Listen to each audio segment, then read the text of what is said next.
Tense की एक और क्लास में हाजिर हैं। आज हम बात करेंगे प्रेजेंट इंडेफिनिट टेंस। सबसे पहले क्या पढ़ते हैं उसकी पहचान क्या है?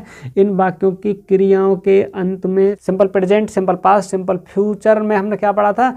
इन वाक्यों के अंत में। लेकिन प्रेजेंट इंडेफिनिट में हम क्या पढ़ रहे हैं? इन वाक्यों की क्रियाओं के अंत में क्रिया दे रखी होगी, क्रिया होगी, उस क्रिया के अंत में क्या होगा हमारा?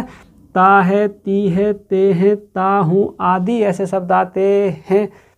कोई सा भी टेंस हो, पहचान के बाद में उसके पढ़ते हैं हम पॉजिटिव सेंटेंसेस। पॉजिटिव या एफर्मेटिव बात एक है, जिसका हिंदी अर्थ होता है स्वीकारात्मक, सकारात्मक, साधारण।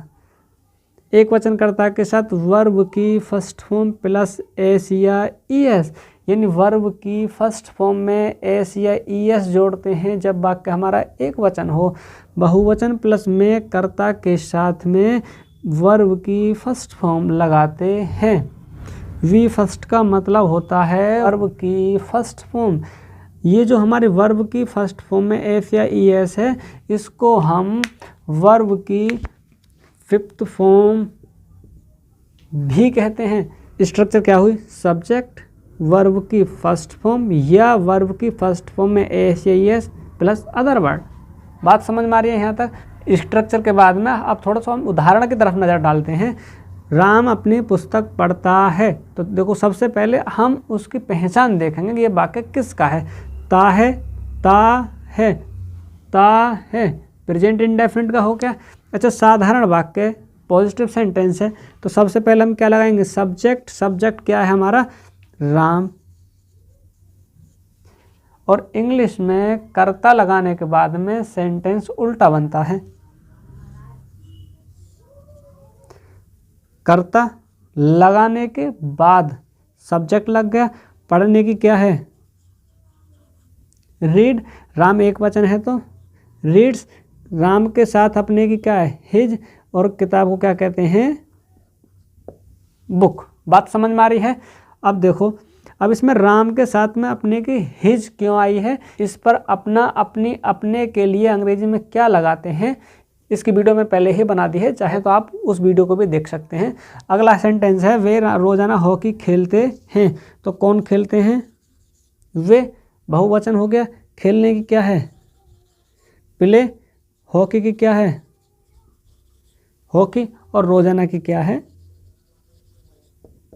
डेली। बात समझ में आ रही है? पॉजिटिव सेंटेंसेस के बाद में जो आता है वो आता है नेगेटिव सेंटेंसेस। नेगेटिव सेंटेंसेस कौन से होते हैं? जिन हिंदी के वाक्यों में नहीं आता है या जिनसे नहीं का भाव उत्पन्न होता है, वो हमारे नेगेटिव सेंटेंसेस होते हैं।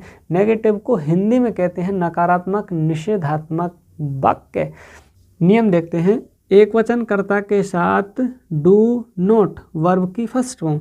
बहुवचन प्लस में के साथ में डू नॉट वर्ब की फर्स्ट फॉर्म। अब कंफ्यूज हो रहे होंगे कि एक वचन कर्ता के साथ तो डज लगती है। अब इसमें क्या है कि प्रेजेंट इंडेफिनिट में जो पॉजिटिव में एक वचन कर्ता के साथ एस या ईएस लगती है वर्ब की फर्स्ट फॉर्म में, तो अब यहाँ वर्ब की फर्स्ट फॉर्म में एस या ईएस ना लग के किस में लग जाएगी? डू में लग जाएगी। डू में क्या लगेगी? ईएस। यानी डू की जगह पर क्या बन गया अब ये? डज। में बहुवचन और में के साथ में डू नॉट। स्ट्रक्चर क्या हुई? सब्जेक्ट प्लस डू या does plus not V first other word. बात समझ में आ रही है? मास्टर साहब हिंदी नहीं पढ़ाते हैं, तो कौन नहीं पढ़ाते हैं? मास्टर साहब। वही नियम है, सब्जेक्ट लगाने के बाद में वाक्य को उल्टा बनाते हैं। द टीचर एक वचन और एक वचन कर्ता के साथ में डज, नहीं के लिए नॉट, पढ़ाने की टीच और हिंदी की हिंदी। बात समझ में आ रही है? अच्छा, अगला सेंटेंस है आप उसकी सहायता नहीं करते हो, तो आपकी क्या है? यू। यू बहुवचन हो गया, तो क्या लगाएंगे बहुवचन कर्ता के साथ? डू, नहीं के लिए नॉट, सहायता करनी क्या है? हेल्प और उसकी की हिम। यहाँ तक बात समझ में आ रही है?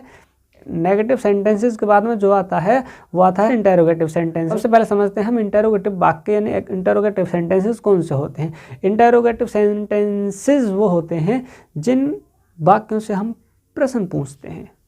इंटेरोगेटिव में भी दो हो गए, एक तो फर्स्ट इंटेरोगेटिव और एक सेकंड इंटेरोगेटिव। अब हम पहले पढ़ेंगे फर्स्ट इंटेरोगेटिव सेंटेंसेस कौन से होते हैं।